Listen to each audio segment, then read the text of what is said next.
what shall I say? Okay, the phrase which came to my mind was actually a Hindi phrase, which was "Ulta chor kotwal ko dante." I mean, if anybody has a complaint, we have a complaint about Canada. Doctor Jaishankar जो हैं वो खुद भी snub कर देते हैं इन चीज़ों को। वजीर आजम शहबाज शरीफ साहब तुर्की का एक इंतहाई कामयाब दौरा करके वतन वापस पहुंच गए। दौरा हमारी नई मैंगो डिप्लोमेसी का हिस्सा था। What I said earlier, the space that they are giving to Khalistanis and to violent extremists. So I was very perplexed by what I heard. यही चीज अगर इंडिया में कोई मुस्लिम एंकर होता, मुस्लिम एंकर को भी छोड़े आम सा कोई इंसान होता, वो ऐसे उठा लिया जाता, तो क्या यहाँ पे हम बात करते जी जुल्म हो रहा है, वहाँ पे जुल्म हो रहा है। जिस तरह ये कश्मीर का इशू है, वो हम लोग कह रहे हैं जुल्म हो रहा है। असल में ये काम सारा खराब करने वाले हमारे ही हुक्मरान हैं। और वापस उसी मुल्क लौट आए जहां हर वक्त खराब माशी हालात, बिगड़ती मईशत और डिफॉल्ट के खतरों की आवाजें रोज बरोज बुलंद हो रही हैं। चाइना हमसे कुछ शेयर नहीं करता, हमें तो सिर्फ हमारी तो भूख ही बहुत ज़्यादा है। कभी हमें सड़कें चाहिए, कभी हमें इंफ्रास्ट्रक्चर चाहिए, कभी हमें पुल चाहिए, साढ़े ओ ही नहीं मुकदे, तो हम इन चीज़ों पे कहाँ पे जाएं। Point is that look, the students studied in good faith. You know, if there were people who misled them, the culpable parties should be acted against. It is unfair to punish a student who undertook their education in good faith.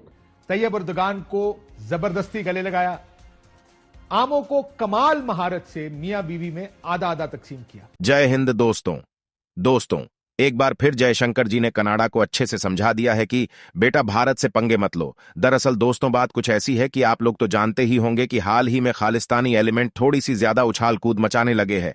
खास करके कुछ 2-3 देश है जहां पर ये खालिस्तानी भारत के खिलाफ गंध मचा रहे हैं, जैसे ऑस्ट्रेलिया, यूएसए और कनाडा, जहां पर एक बड़ी तादाद में भारतीय रहते हैं।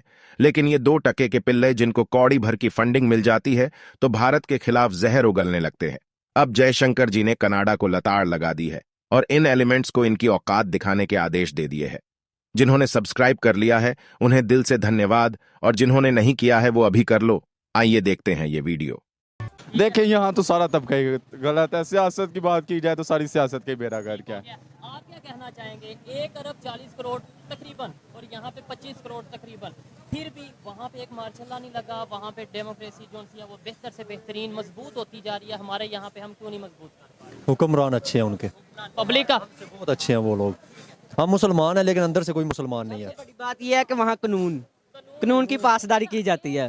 बड़ी आप यूथ हैं, सोशल मीडिया भी यूज करते होंगे। एक चीज मतलब अगर आपने बोला वहाँ डेमोक्रेसी है, यहाँ बेहतर नहीं है, तो ये आप नो डाउट तारीफ हो रही है इंडिया की। लेकिन सच बात बोलना क्या ये किसी को सपोर्ट करने के बराबर होता है, या फिर एक चीज किसी की एक्सेप्ट करके किसी को देख के अपने आप में अडॉप्ट करने के लिए? भाई मेरे ख्याल से ना सबसे बड़ी बात मेरे ख्याल से जो मैं अभी करने लगा हूँ कि यहाँ पर जो तलीमी निज़ाम है यार, गरीब का बच्चा यार वो देखे सरकारी स्कूल में और अमीर का बच्चा ऑक्सफोर्ड की किताबें पढ़ रहा है।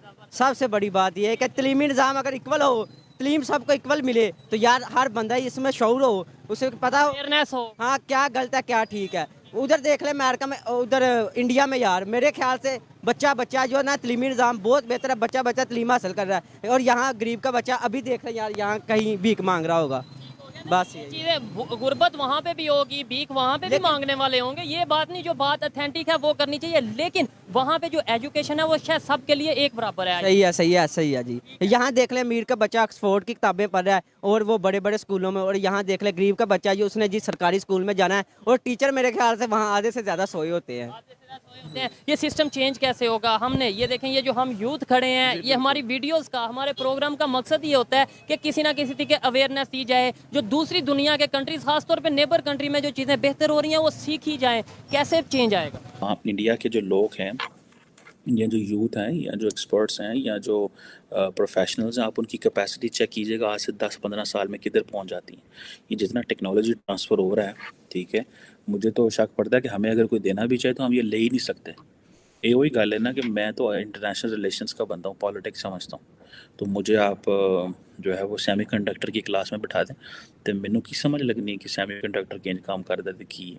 मोटा मोटा तो मैं समझ जाऊँगा, लेकिन उसको ऑपरेट कैसे करना है, वो उसकी मार्केट इकोनॉमी क्या है, उसकी यूजेज क्या है, उसको पॉलिसी में कैसे आना है, पब्लिक तक कैसे जाना है, मैं वो तो नहीं कर सकता। सो मुझे ऐसे लगता है ओवरऑल पाकिस्तान इन चीज़ों में ही लैक करता है। लेकिन ये तो अपॉर्चुनिटीज़ खुलें तो पता चलता है। चाइना हमसे कुछ शेयर नहीं करता, हमें तो सिर्फ हमारी तो भूख ही बहुत ज़्यादा है। कभी हमें सड़कें चाहिए, कभी हमें इंफ्रास्ट्रक्चर चाहिए, कभी हमें पुल चाहिए, साढ़े ओ ही नहीं मुकदे।